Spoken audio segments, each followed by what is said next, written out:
प्रभु आज उन्हीं गुरुदेव की कृपा से हमने आपका दर्शन किया।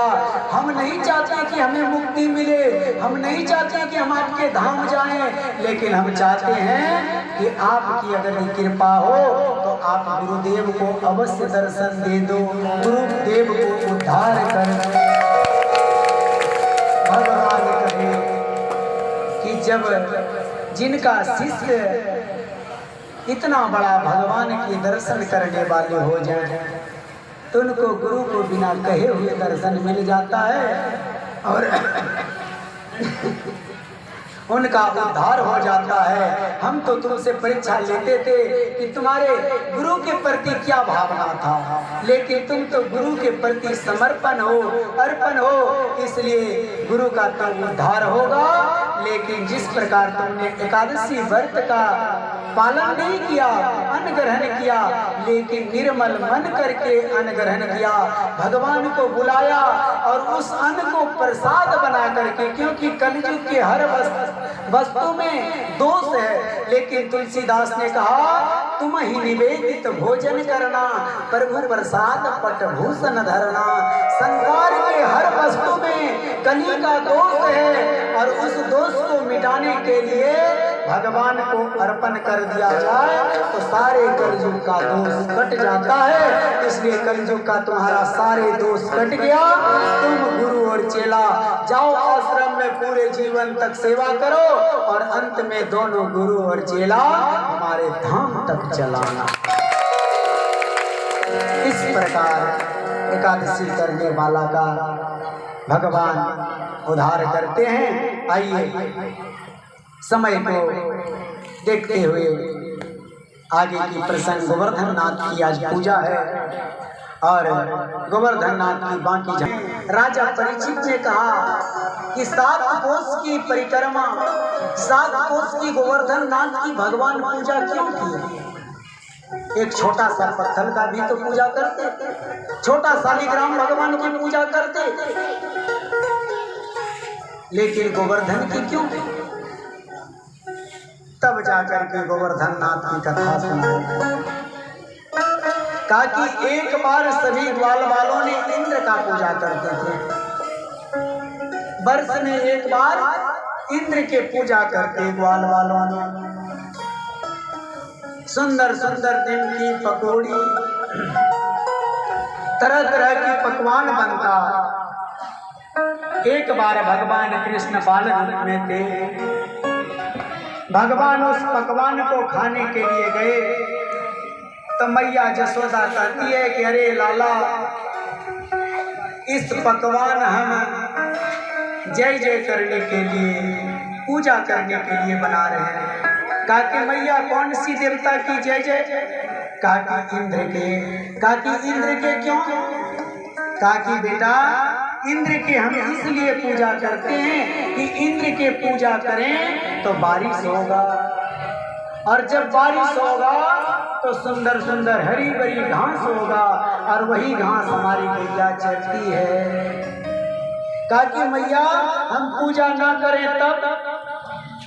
कहा कि बारिश होना बंद हो जाएगा। नंद बाबा से कन्हैया कहते हैं कि बाबा हमने सुना है कि इंद्र की पूजा हो रहा है। कहा कि हाँ, और कहा कि पूजा ना करें तब? कहा कि बारिश बंद हो जाएगा। प्रभु श्री कृष्ण कहते हैं कि एक बात पूछें? कहा कि पूछो। जितने ग्वाल वाल हैं, आधा ग्वाल वाल इंद्र के पूजा करें तो इंद्र को क्या ये सामर्थ्य है कि आधा ग्वाल वाल की खेत में बारिश पड़े और आधा ग्वाल वाल की खेत में बारिश ना पड़े? कहा कि कन्हैया तुम तो बालक हो, लेकिन तुम्हारी बुद्धि तो वृद्ध जैसी है, तुम कहना क्या चाहते हो? कहा कि हमें बारिश के लिए इंद्र की पूजा नहीं। कहा कि तब? कहा कि बारिश के लिए प्रकृति की पूजा करना चाहिए, बारिश के लिए पर्वत की पूजा करना चाहिए, बारिश के लिए गौ की पूजा करना चाहिए, बारिश के लिए हमें वृक्ष लगाना चाहिए। नंद बाबा के घर में कोई एक कन्हैया का जन्म हुआ है, जिस कन्हैया ने तुम्हारी पूजा बंद कर दिया। कहा कि पूजा बंद कर दिया? कहा कि हाँ। मेघ को आदेश किया, जाओ पूरे वृंदावन में इतना बारिश करो कि पूरे वृंदावन में डूब जाए। 7 दिन 7 रात तक मूसलाधार बारिश किया। सभी ग्वाल बाल त्राही त्राही करते हुए कन्हैया बचाओ बचाओ त्राही त्राही करने लगे। कन्हैया ने कहा कि घबराने की बात नहीं है। कहा कि तब हम करें क्या? हमने करना चाहिए। सब ग्वाल बाल गौ बछड़ा सब के सब गोवर्धन नाथ की शरण में गए। भक्तवत्सल भगवान की वृंदावन बिहारी लाल की जय हो। सभी ग्वाल बाल मूसलाधार बारिश चला और भगवान गोवर्धन के नीचे सभी ग्वाल बालों की रक्षा की। 7 कोस की गोवर्धन।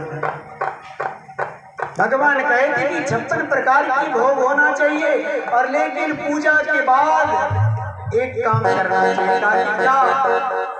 कहा कि 7 कोस की गोवर्धन जो है परिक्रमा करना चाहिए। तो आइए तन को इस जगह पर छोड़ करके मन को मथुरा की गोवर्धन नाथ पर्वत की परिक्रमा करके लेकर के चलते हैं और हम सब भी परिक्रमा करेंगे। मैं तो गोवर्धन को जाऊं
गंगा